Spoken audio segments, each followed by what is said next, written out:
आइए बात करते हैं हम लोग रूट ऑफ ड्रग एडमिनिस्ट्रेशन का दूसरा लेक्चर। पिछले लेक्चर में हम लोगों ने देखा था जो रूट्स ऑफ ड्रग एडमिनिस्ट्रेशन का, इससे पिछले वाला लेक्चर जो था पहला लेक्चर, उसमें हम लोगों ने देखा था कि रूट ऑफ ड्रग एडमिनिस्ट्रेशन क्या होता है, कौन कौन सा फैक्टर है जो रूट को अफेक्ट करता है। उसके अलावा हम लोगों ने देखा था बाईपास मेटाबॉलिज्म क्या होता है, फर्स्ट पास मेटाबॉलिज्म क्या होता है। इसके अलावा है ना, इसके अलावा हम लोगों ने उसमें देखा था एक डायग्रामेटिकली पॉइंट ऑफ व्यू से हम लोगों ने समझा था कि अगर हम ओरली किसी भी मेडिसिन को या किसी भी ड्रग को अगर हम ओरली लेते हैं तो कैसे, कहाँ पे डिसइंटीग्रेशन होता है, कहाँ पे डिजोल्यूशन होता है, कहाँ पे एब्जॉर्प्शन होता है और कैसे फर्स्ट पास और बाईपास मेटाबॉलिज्म होता है। उस सब के बारे में हम लोगों ने पिछले लेक्चर में रूट ऑफ ड्रग एडमिनिस्ट्रेशन का देखा था। आज हम लोग को बात करना है उसी में कि रूट्स कितने तरह का हो सकता है। मतलब कहने का कि ड्रग एडमिनिस्ट्रेशन होने के लिए कौन कौन सा रूट हो सकता है। तो सबसे पहले इसमें हम लोग बात करेंगे कि रूट्स जो होता है वो दो तरह का होता है। एक होता है लोकल रूट और एक हमारा होता है सिस्टेमिक रूट। अगर हम रूट का बात करेंगे तो कितने तरह का होगा, दो तरह का। कौन कौन सा? एक होगा अपना लोकल रूट और एक होगा अपना सिस्टेमिक रूट, है ना। फिर हम लोग इसमें देखेंगे कि लोकल रूट क्या होता है, सिस्टेमिक रूट क्या होता है, कौन कौन सा लोकल रूट होता है, कौन कौन सा सिस्टेमिक रूट होता है। फिर उसमें हम लोग देखेंगे एक एक करके इसको कि सिस्टेमिक रूट में क्या क्या आएगा और लोकल रूट में क्या क्या आएगा। चलिए हम लोग स्टार्ट करते हैं, देखते हैं सबसे पहले लोकल रूट को, है ना।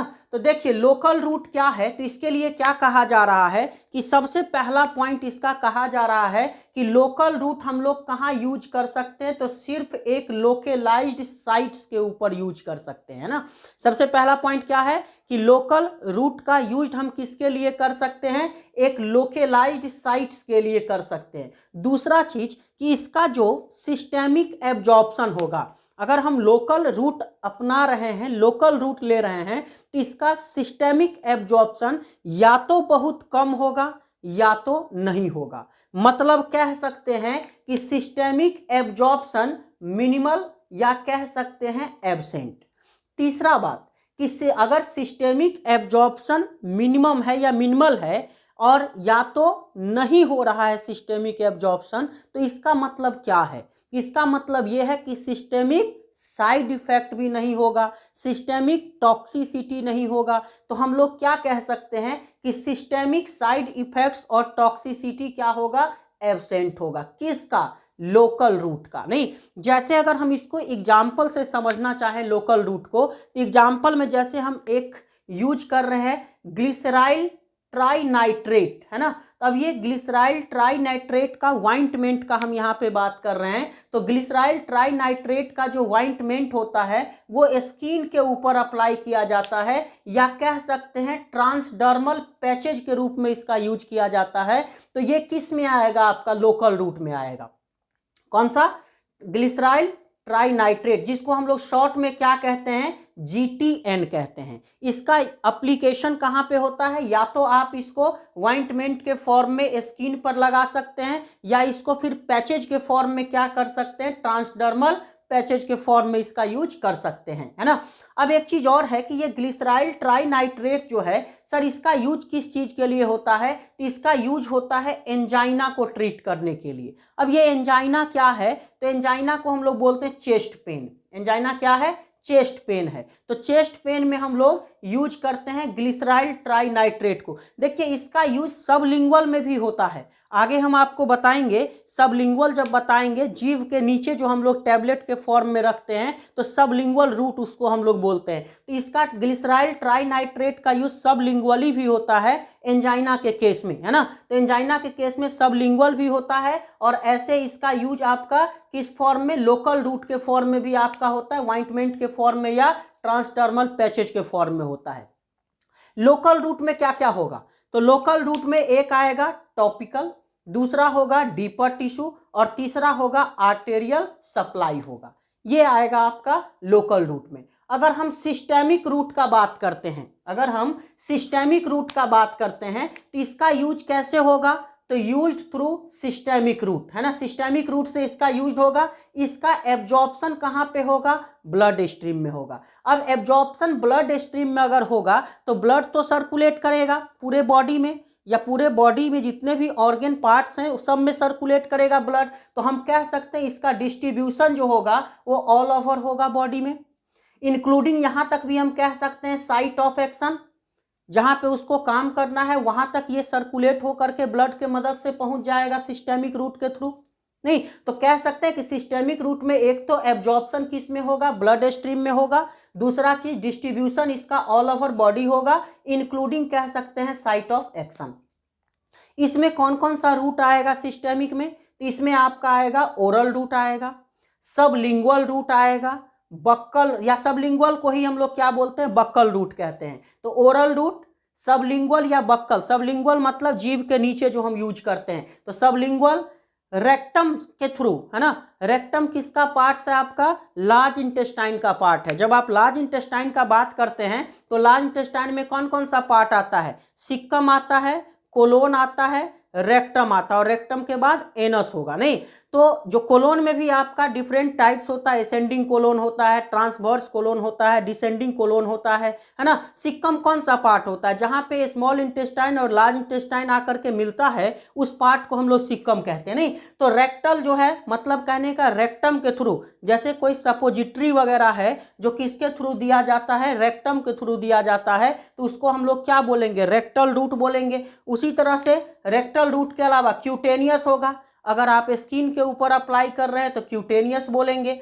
इनहेलेशन, अगर इनहेल कर रहे हैं उसको तो इनहेलेशन रूट बोलेंगे। नेजल रूट हो सकता है ना, नाक के द्वारा अगर लेंगे तो नेजल रूट होगा, नेजल ड्रॉप वगैरह आता है। नहीं पेरेंट्रल रूट में क्या आएगा, पेरेंट्रल रूट में आपका सब क्यूटेनियस होगा, इंट्रामस्कुलर होगा, इंट्रावेनस होगा, इंट्राडर्मल होगा। इंट्राडर्मल क्या होता है, जो डर्मिस लेयर में दिया जाता है। जैसे कोई भी सेंसिटिव देखने के लिए अगर हम लोग देते हैं, नहीं सेंसिटिव है या नहीं है उसको चेक करने के लिए जब हम लोग देते हैं तो उसका रूट कौन सा होता है, इंट्राडर्मल होता है। मतलब जो डर्मिस के नीचे लगाया जाता है, जो सेंसिटिव टेस्टिंग के लिए होता है। जैसे आप देखते हैं स्किन में लगा दिया जाता है, डर्मल कह सकते हैं डर्मिस के अंदर लगा दिया जाता है, और कुछ घंटों के बाद उसका रिएक्शन वहां देखा जाता है, रिएक्शन हो रहा है या नहीं हो रहा है। तो सेंसिटिव टेस्टिंग के लिए इंट्राडर्मल रूट अपनाया जाता है। इसमें जैसे कि बीसीजी वैक्सीन भी आपका इस रूट के थ्रू दिया जाता है। नहीं बीसीजी वैक्सीन किस चीज के लिए आता है,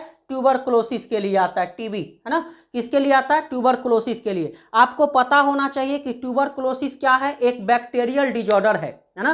ट्यूबरकुलोसिस क्या है, एक बैक्टीरियल डिजॉर्डर है जो माइकोबैक्टीरियम ट्यूबरकुलोसिस के द्वारा होता है। नहीं इसका पैथोजेन कौन है, मतलब डिजीज काउजिंग ऑर्गेनिज्म कौन है इसका, माइकोबैक्टीरियम ट्यूबरकुलोसिस। तो माइकोबैक्टीरियम ट्यूबरकुलोसिस के द्वारा ट्यूबरकुलोसिस होता है, और इसके लिए वैक्सीन जो दिया जाता है उसका नाम क्या है, बीसीजी वैक्सीन। पूरा फुल फॉर्म बीसीजी का क्या होता है, बेसिली कैलमेट ग्यूरिन, है ना, बेसिली कैलमेट ग्यूरिन इसका नाम होता है बीसीजी वैक्सीन का, जो दिया जाता है ट्यूबरकुलोसिस से प्रिवेंशन के लिए, है ना। वैक्सीन ऐसे भी क्या होता है आपका, प्रिवेंशन के लिए होता है। ठीक है, अब देखिए यहां पर यह चीज आपका किस में आ जाएगा, आपका जब हम लोग सिस्टेमिक रूट में बात करेंगे तो इसमें आ जाएगा। अब यहां पर एक एक करके हम लोग देखेंगे। तो सबसे पहला पार्ट हम उठा रहे हैं इसका ओरल रूट का, सबसे पहला पार्ट हम लोग किसका उठा रहे हैं, ओरल रूट का उठा रहे हैं। अब देखिए ओरल रूट का अगर हम लोग बात करें तो सबसे पहला पॉइंट होगा कि ओरल रूट क्या होता है, सेफर होता है ना, मतलब सेफ होगा, मोर कन्वेनियंट होगा। किसी भी पेशेंट को आप कन्वेंस कर सकते हैं माउथ से, मतलब ओरल रूट से दवा लेने के लिए किसी को भी कन्वेंस कर सकते हैं। कोई भी पेशेंट आपका ओरल रूट से दवा लेना चाहेगा, मतलब मोर कन्वेनियंट होगा। इसके अलावा क्या होगा, do not need assistance, oral route से दवा लेने के लिए कोई असिस्टेंस का जरूरत नहीं है। मतलब कह सकते हैं अगर हमें इंजेक्शन लेना है तो उसके लिए हमें एक कंपाउंडर खोज के लाना होगा, नहीं, या किसी ऐसा पर्सन को लाना होगा जो इंजेक्शन देता हो, नहीं, तो उसके लिए हमें असिस्टेंस चाहिए होगा। लेकिन ओरल रूट से अब कहिएगा कि सर उससे नहीं खाया जा रहा है, हाथ नहीं काम कर रहा है, पाँव नहीं काम कर, ये अलग चीज़ है ना। लेकिन ऐसे अगर हम बात करें तो ओरल रूट से मेडिसिन लेना क्या होता है, आसान होता है, लोग खुद से ले लेता है, तो इसके लिए असिस्टेंस का कोई ज़रूरत नहीं होता है। पेनलेस होता है, दर्द नहीं करता है। अब ऐसा नहीं कहिएगा सर बहुत बड़ा कैप्सूल रहता है तो गला में दर्द करता है, ये अलग सी चीज़ है ना।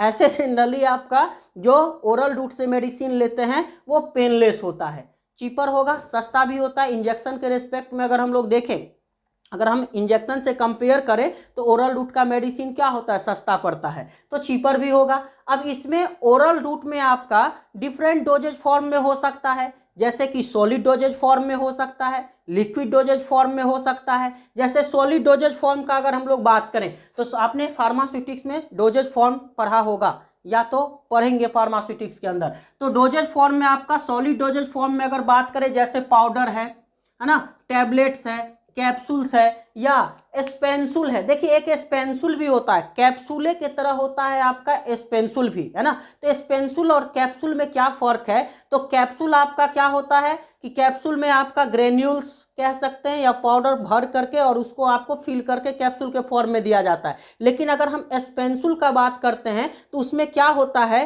एक टाइम फिक्स करके उस चीज को फिल किया जाता है। मतलब टाइम फिक्स करने का मतलब क्या कि ये कब जा करके आपके बॉडी के अंदर काम करना चाहिए उसको ध्यान में रखते हुए स्पेंसुल बनाया जाता है। मतलब कह सकते हैं कि एक कैप्सूल का ही डिजाइन होता है जो क्या करता है, release drug for set period of time. जैसे कोई कोई मेडिसिन है जो आपका स्टमक में जाने के बाद जो आपका डाइजेस्टिव जूस है उसके कारण डिस्ट्रॉय हो सकता है, तो वैसा मेडिसिन, और उसका हम जान रहे हैं कि एब्जॉर्प्शन होना कहाँ है, स्मॉल इंटेस्टाइन में होना है। एब्जॉर्प्शन स्मॉल इंटेस्टाइन में होना है, लेकिन हम ये जान रहे हैं कि इस मेडिसिन को अगर ये स्टमक में गया तो डाइजेस्टिव जूस के साथ मिल करके ये डिस्ट्रॉय हो सकता है नहीं। तो इस कारण से हम क्या कर सकते हैं, तो उसको स्पेंसुल के फॉर्म में डिजाइन कर दे। है ये कैप्सूल के तरह ही, लेकिन एक पीरियड ऑफ टाइम उसका फिक्स हो गया कि ये स्टमक क्रॉस करने के बाद जब इंटेस्टाइन में पहुंचेगा तब जाकर के ये क्या होगा, वहां से कह सकते हैं कैप्सूल से बाहर निकलेगा मेडिसिन जो है नहीं।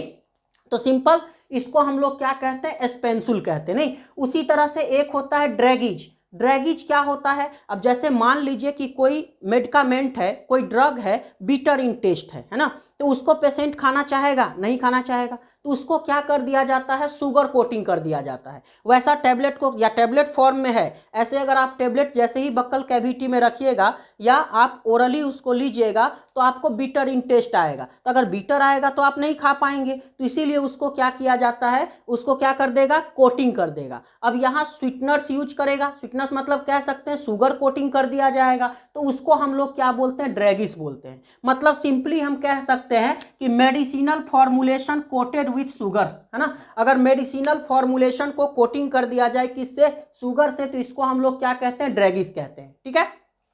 उसी तरह से आपका लिक्विड डोजेज फॉर्म में भी हो सकता है, जो ओरल मेडिसिन है लिक्विड डोजेज फॉर्म में भी हो सकता है। लिक्विड डोजेज फॉर्म में क्या होगा, जैसे इलिक्जायर है, जैसे सिरप है, इमल्सन है। इलिक्जायर क्या होता है, इलिक्जायर कह सकते हैं कि एक सिरप के तरह ही होता है, लेकिन उसमें क्या होता है, जो सॉल्वेंट यूज किया हुआ होता है वो सिर्फ वाटर नहीं होता है, वहाँ पे वाटर और आपका अल्कोहल, जिसको हम लोग क्या कह सकते हैं, हाइड्रो अल्कोहलिक सॉल्वेंट बोल सकते हैं। हाइड्रो का मतलब होता है वाटर और अल्कोहलिक मतलब अल्कोहल। तो वाटर और अल्कोहल दोनों मिक्स होकर के सॉल्वेंट के रूप में अगर यूज कर रहा है या यूज हो रहा है तो उसको हम लोग क्या बोलते हैं, इलेक्जायर बोलते हैं। तो इलेक्जायर हो सकता है लिक्विड डोजेज फॉर्म में, सिरप हो सकता है या इमल्सन हो सकता है। इमल्सन क्या होता है, इमल्सन बाईफेजिक लिक्विड है ना, बाईफेजिक लिक्विड है। बाईफेजिक का मतलब क्या होता है, दो फेज वाला, है ना, जिसमें एक डिस्पर्स्ड फेज होगा और एक क्या होगा, डिस्पर्सन मीडियम होगा। एक कह सकते हैं एक आपका स्टैटिक फेज होगा और एक आपका मोबाइल फेज होगा। इसमें नहीं, डिस्पर्स्ड फेज और डिस्पर्सन मीडियम, बाईफेजिक, तो उसमें आपका इमल्सन नहीं। अब देखिएगा एक चीज और कि ओरल रूट जो होगा इसका कुछ लिमिटेशन भी होगा, है ना, कि ओरल रूट हम कब दे सकते हैं कब नहीं दे सकते हैं, इसके लिए इसका क्या होगा, लिमिटेशन होगा ओरल रूट का। जैसे अगर हम लिमिटेशन में बात करें तो जैसे सबसे पहला पॉइंट है लिमिटेशन का, नॉट सुइटेबल फॉर इमरजेंसी। बिल्कुल सही बात है, अगर कोई इमरजेंसी है, अचानक सा पेशेंट आता है, हाथ पांव पूरा टूटा हुआ है ना, और अच्छा कह सकते हैं कि मुंह कान सब फूला हुआ है पेशेंट का, और उस कंडीशन में आप उसको ओरल टेबलेट देंगे, कब तक काम करेगा, है ना, पेन उसको बहुत ज़्यादा हो रहा होगा। तो तो इमरजेंसी केस में ओरल रूट आप नहीं दे सकते हैं। उस केस में आपको आईवी करना होगा या आईएम करना होगा, ताकि जल्दी से जल्दी सिस्टेमिक सर्कुलेशन में मेडिसिन पहुंच जाए और उस पेशेंट को आराम मिले, राहत मिले। नहीं तो ओरल रूट आपका इमरजेंसी के लिए सुइटेबल नहीं है, सबसे पहला लिमिटेशन। दूसरा, मे काउज नोजिया एंड वोमिटिंग। हो सकता है बहुत सारे पेशेंट के केस में ये क्या कर सकता है, नोजिया और वोमिटिंग काउज कर सकता है, इरिटेशन हो सकता है, खाया और पेशेंट वोमिट कर दिया। तो यहाँ पर भी लिमिटेशन है कि सभी तरह के पेशेंट को आप ओरल रूट नहीं दे सकते हैं। अगर हमें पता चल गया कि ये पेशेंट टेबलेट खाएगा, वो पहले हमको कह रहा है नहीं कि देखिए हमको टेबलेट नहीं दीजिएगा, टेबलेट हम नहीं खा पाते, हमको वोमिट हो जाता है, तो वैसे पेशेंट को आप बलजोरी कहिएगा नहीं तुमको खाना पड़ेगा, वो वोमिट कर देगा, तो कोई फायदा नहीं होगा। मतलब कह सकता है एक लिमिटेशन ये भी होगा कि मे काउज नोजिया और वोमिटिंग। तीसरा है कि can not be used for unconscious और वोमिटिंग पेशेंट। सिंपल सी बात है कि अगर पेशेंट अनकॉन्शियस है, कॉन्शियसनेस है ही नहीं उसके अंदर, तो आप ओरल रूट उसको देंगे तो वो उसको घटकेगा, अंदर लेगा, नहीं लेगा। तो ये भी एक आपका क्या है, लिमिटेशन है ओरल रूट का। उसके बाद सर्टेन ड्रग, कुछ ड्रग ऐसा भी होता है जो एब्जॉर्ब भी नहीं होता है ओरल रूट से, जैसे आपका स्ट्रिप्टोमाइसिन है, ओरल रूट से एब्जॉर्ब नहीं होगा। उसी तरह से जैसे कुछ ऐसा भी मेडिसिन है जो डाइजेस्टिव जूस के प्रेजेंस में आने से या डाइजेस्टिव जूस के कांटेक्ट में आने से डिस्ट्रॉय कर जाता है, जैसे आपका पेनिसिलिन जी हो गया, एंटीबायोटिक है पेनिसिलिन जी। ऐसे पेनिसिलिन का खोज किसने किया था, अलेक्जेंडर फ्लेमिंग ने किया था, नहीं कहाँ से, पेनिसिलियम नोटेटम से। नहीं तो पेनिसिलिन जी क्या है, एंटीबायोटिक है। उसी तरह से इंसुलिन है ना, इंसुलिन क्या है, हार्मोन है।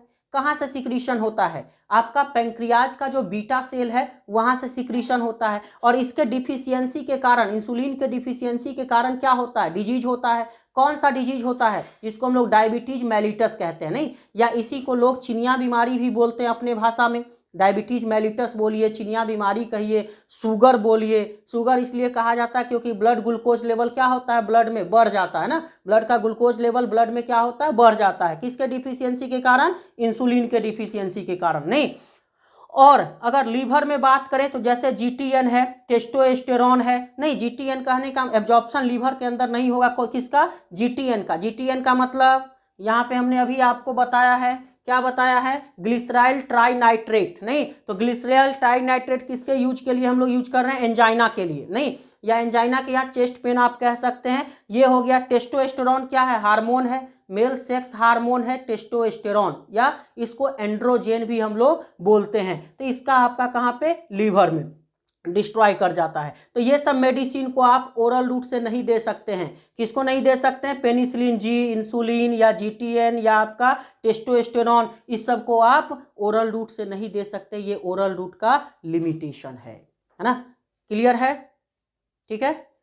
तो इसी तरह से आगे हम लोग फिर देखेंगे सबलिंगुअल रूट देखेंगे। अगला लेक्चर जो होगा हमारा वो किस पे होगा, सबलिंगुअल रूट पे होगा। अगर आपको अच्छा लगा हो तो जरूर वीडियो को लाइक कीजिएगा, शेयर कीजिएगा वीडियो को, और चैनल को अगर नहीं सब्सक्राइब किए हैं तो सब्सक्राइब कर लीजिएगा चैनल को, और बेल आइकन दबा लीजिएगा ताकि कोई भी नया वीडियो हम डालेंगे तो आप तक आसानी से पहुंच जाएगा। Thank you.